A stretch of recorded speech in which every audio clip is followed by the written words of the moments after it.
Henry, how do you go about helping your clients prepare an approach to a potential investor?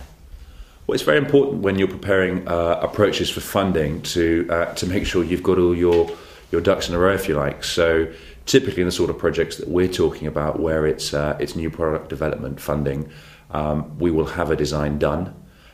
We will have a marketing plan done, which will constitute, the marketing analysis we've already done, the pricing work that we've done, so that we've got a proposition that we can justify.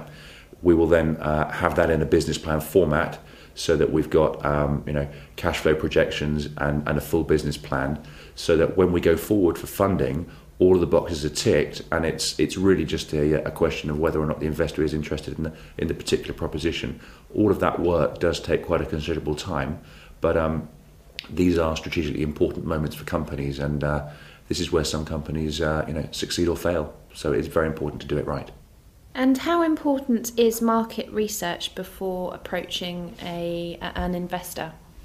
Market research is vital. Investors aren't idiots. Just because you think that a product's got a good chance of success doesn't mean that they're going to believe you. You need to be able to demonstrate very clearly that your product fits into a market, that it delivers a benefit to the market, therefore it'll be sold.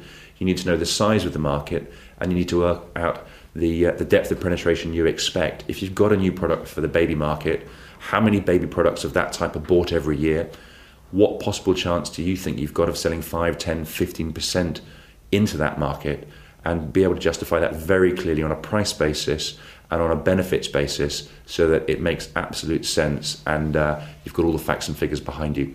Otherwise, you'll very quickly find that investors will lose interest. What about a business plan? Is it important, and do you help your clients prepare them? Yes, absolutely. We work with clients to prepare business plans. As part of our ongoing product development cycle anyway, we're generating a lot of the information that would go into the business plan. The design leads to, as we know, the costs for tooling, factory setup, certification, and then costs for unit production, so that we understand what it's going to cost to land a market-ready product in the particular market you're selling into.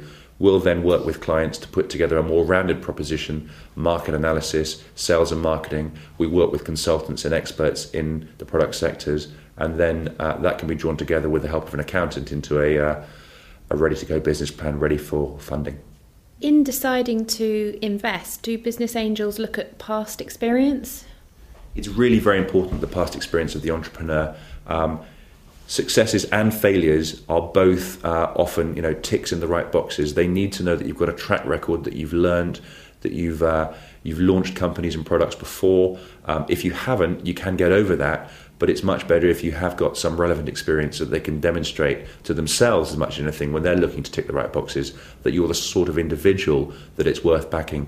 Often, investors are making decisions more on the individual than the product idea. Yes, the product needs to be good, the business plan needs to be good, but it's the individual that's going to deliver the success of the project, the success of the business, and ultimately the individual is going to be the guy or woman who makes sure that the money gets returned with interest to the investor and they've profited.